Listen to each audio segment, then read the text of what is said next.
श्री स्वामी समर्थ. नमस्कार. मी नंदिनी माझ्या यूट्यूब चॅनलवर तुमचं खूप मनापासून स्वागत करत आहे. तुमच्या मनातील सर्व चांगल्या इच्छा स्वामी महाराज पूर्ण करो ही स्वामींच्या चरणी प्रार्थना करते आणि आजच्या या नवीन व्हिडिओला सुरुवात करते. तर पहा, उद्या वार आहे रविवार आणि या दिवशी आलेली आहे गुरुपौर्णिमा. आषाढ महिन्यातील पौर्णिमेला गुरुपौर्णिमा साजरी केली जाते. गुरुपौर्णिमा हा दिवस आपल्या गुरूंबद्दल कृतज्ञता व्यक्त करण्याचा दिवस मानला जातो. गुरुपौर्णिमा हा दिवस गुरूंची पूजा करण्यासाठी विशेष मानला जातो. आपल्या गुरुचरित्र ग्रंथामध्ये असा उल्लेख केलेला आहे की आपला जर ईश्वर कोपला तर गुरु हा आपल्याला वाचवू शकतो, परंतु गुरु कोपला तर ईश्वर देखील आपल्याला वाचवू शकत नाही. आणि यामुळे पहा, आपल्यावरती गुरूंचा आशीर्वाद असणं खूप महत्त्वाचं आहे. आपले गुरु कोण असतात तर आपले गुरु आपले आई वडील असतात. आपले गुरुजी म्हणजे आपले शिक्षक असतात.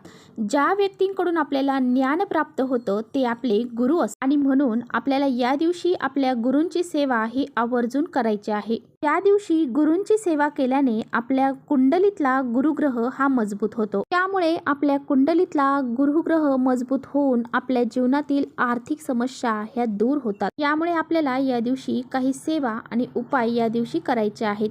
त्याचबरोबर या दिवशी काही उपाय केल्याने याचे पुण्यफळ हे आपल्याला प्राप्त होते. आजच्या व्हिडिओमध्ये मी तुम्हाला अतिशय प्रभावशाली उपाय सांगणार आहे. आपल्याला अंघोळीच्या पाण्यामध्ये अशी ही एक वस्तू टाकायची आहे. ही वस्तू जर आपण अंघोळीच्या पाण्यामध्ये टाकली तर आपल्याला लागलेले जे दोष आहेत, गुरु दोष असतील, शत्रू दोष असतील, त्याचबरोबर काही आपल्याला पीडा लागलेली आहे, काही बाधा लागलेली आहे, कारणी बाधा झालेली आहे, किंवा मग आपल्याला कोणत्या प्रकारचा नकारात्मकता आपल्यामध्ये आहे तर ती सर्व दूर करण्यासाठी हे जे उपाय आहे ना तर हा आपल्याला करायचा आहे. त्याचबरोबर तुमचे एखादे खूप शत्रू आहेत आणि ते शत्रू तुम्हाला गुपित आहेत, तुम्हाला माहीत देखील नाही, आणि त्यांच्यामुळे तुम्हाला काही दोष लागलेले असतील तर ते शत्रू देखील तुमच्यासमोर गुडघे टेकवतील, तुमची माफी मागतील. इतका हा प्रभावशाली उपाय आहे. तुमच्या मनातील सर्व कठीण इच्छा ज्या आहेत त्या पूर्ण करण्यासाठी हा उपाय तुम्ही करू शकता. त्यामुळे तुम्हाला हा उपाय कसा करायचा आहे याबद्दल आजच्या व्हिडिओमध्ये मी तुम्हाला सविस्तर सांगणार आहे. त्यामुळे तुम्ही कुठेही व्हिडिओ स्किप न करता शेवटपर्यंत नक्की बघा, जेणेकरून तुमच्यापर्यंत योग्य ती माहिती पोहोचेल. आपल्या चॅनलवर जर तुम्ही नवीन असाल तर चॅनलला सबस्क्राईब करा आणि अशीच माहितीपूर्ण व्हिडिओ पाहण्यासाठी बेल आयकॉनलाही प्रेस करा, म्हणजे मी जेव्हा नवीन व्हिडिओ अपलोड करेन त्याचं नोटिफिकेशन सर्वात अगोदर तुम्हाला भेटेल आणि तुम्ही एकही व्हिडिओ मिस करणार नाही. त्याचबरोबर कमेंट्समध्ये श्री स्वामी समर्थ लिहायला अजिबात विसरू नका. तर पहा, गुरुपौर्णिमेच्या दिवशी गुरूंच्या सेवेसोबतच आपल्याला यज्ञ, तीर्थयात्रा, दान, धर्म या सर्व गोष्टींना विशेष महत्त्व दिलं जातं. अनेक जण तीर्थक्षेत्री जाऊन स्नान करत असतात. त्या दिवशी आपण अशा पद्धतीने जर स्नान केलं तर आपला गुरुग्रह हा मजबूत होतो. त्याचबरोबर आपल्या जे काही दोष लागलेले आहेत, गुरुदोष लागलेला असतील तो सुद्धा दूर होऊन आणि आपल्या वाईट कर्मांचा, आपल्या पापांचा नाश होतो. जर आपल्याला शत्रू त्रास असेल तो सुद्धा दूर होऊन जातो. तर पहा, खूप वेळा असंही होतं की आपलं नशीब, आपलं भाग्य आपला साथ देत नाही. आपण खूप सारी मेहनत करतो, कष्ट करतो, परंतु आपल्याला म्हणावा असं यश आणि आपल्याकडे पैसा हा येत नाही, आणि तो जरी आला तरी आपल्या घरातून कोणत्या ना कोणत्या मार्गाने बाहेर निघून जातो. या सर्वांवरती ज्योतिषशास्त्रामध्ये सांगितलेला उपाय आज मी तुम्हाला सांगणार आहे. हा उपाय केल्याने कुंडलीतले सर्व दोष दूर होतात. माता लक्ष्मी आपल्या घरामध्ये प्रवेश करावी, तिचं स्थायी आपल्या घरामध्ये राहावी, स्थिर आपल्या घरामध्ये राहावी असं सर्वांनाच वाटत असतं. आपल्या भौतिक गरजा ह्या पैशानेच पूर्ण होतात आणि त्यामुळेच आपल्याला ह्या ज्या वस्तू मी तुम्हाला सांगणार आहे तर त्या तुम्हाला अंघोळीच्या पाण्यामध्ये टाकायच्या आहेत. ह्या वस्तू अंघोळीच्या पाण्यामध्ये टाकल्याने आपल्या सर्व इच्छा ह्या पूर्ण होतात. आपल्याला लागलेली कुणाची वाईट नजर असेल तर ती निघून जाते. आपल्या घरामध्ये सुख, शांती, समृद्धी, ऐश्वर, पैसा हा येत राहतो आणि आपलं भाग्य हे उजळत असतो. म्हणून हा अतिशय प्रभावशाली उपाय आपल्याला गुरुपौर्णिमेच्या दिवशी म्हणजेच उद्या करायचा आहे. तर पहा, आपल्याला अंघोळीच्या पाण्यामध्ये टाकायचे आहे ते म्हणजे थोडेसे काळे तीळ. अगदी चिमूटभर काळे तीळ हे तुम्हाला अंघोळीच्या पाण्यामध्ये टाकायचे आहेत. काळे तीळ हे अंघोळीच्या पाण्यात टाकल्याने आपल्याला जे शत्रू आहेत तर त्या शत्रूंचा त्रास हा नष्ट होतो.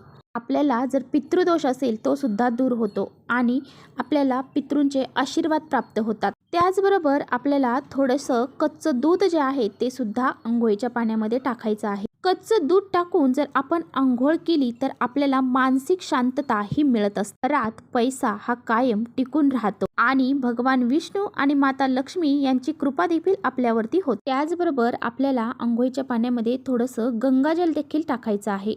बरेच जण या दिवशी तीर्थक्षेत्री जाऊन स्नान करत असतात, परंतु आपल्याला गंगेवरती जाऊन स्नान करणं शक्य नसतं. अशा वेळी आपल्याला थोडंसं गंगाजल हे आंघोळीच्या पाण्यामध्ये टाकायचं आहे. गंगाजल आपण आंघोळीच्या पाण्यामध्ये टाकलं तर आपल्याला पवित्र गंगेमध्ये स्नान केल्या इतकं पुण्य प्राप्त होतं. जीवनामध्ये आपली प्रगती होते आणि कुबेर देवतांची कृपादृष्टी हे आपल्यावरती राहत असते. त्याचबरोबर आपल्याला आंघोळीच्या पाण्यामध्ये थोडीशी हळद देखील टाकायची आहे.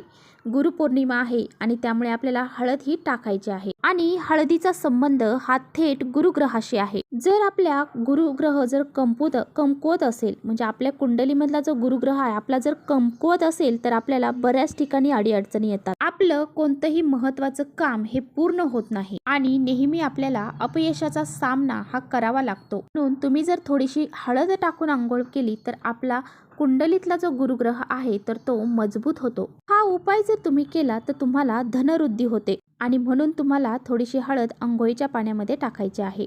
तर पहा, बरेच जण आंघोळ करताना हे चुकीच्या पद्धतीने करतात आणि जर तुम्ही चुकीच्या पद्धतीने स्नान केलं तर तुम्ही त्यामध्ये कोणत्याही वस्तू टाका, त्याचा काहीही उपयोग तुम्हाला होणार नाही. आंघोळीचे दोष तुम्हाला लागले जातील. त्यामुळे तुम्हाला आंघोळ करताना एकदम जसं मी नियम सांगत आहे त्या पद्धतीनेच तुम्हाला करायचे आहे. म्हणजेच काय करायचं आहे, पहिला मग भरून तुम्हाला घ्यायचा आहे आणि तो तुम्हाला उजव्या खांद्यावरती टाकायचा आहे. दुसरा मग भरून घ्यायचा आहे, तो डाव्या खांद्यावरती टाकायचा आहे आणि त्यानंतर तुम्हाला तिसरा मग हा डोक्यावरती टाकायचा आहे. अशा पद्धतीने तुम्हाला स्नान हे करायचं आहे. हे स्नान करत असताना तुम्हाला अगदी एक प्रभावी मंत्र म्हणायचा आहे. श्री गुरुदेव दत्त, श्री गुरुदेव दत्त, श्री गुरुदेव दत्त या मंत्राचा जप करत तुम्हाला हे स्नान करायचं आहे. हे स्नान करत असताना कोणत्याही प्रकारचे वाईट विचार तुम्हाला मनामध्ये आणायचे नाहीत. तुमच्या मनामध्ये एकदम सकारात्मक विचार असायला हवे. अशा पद्धतीने तुम्ही हा उपाय नक्की करून पहा. हा उपाय केल्याने याचं फळ हे तुम्हाला नक्की प्राप्त होईल. हा उपाय झाल्यानंतर आपल्या स्वामी महाराजांची नक्की उपासना करा. स्वामी महाराजांची जे काही आवडत्या वस्तू आहेत त्यांना तुम्ही अर्पण करा.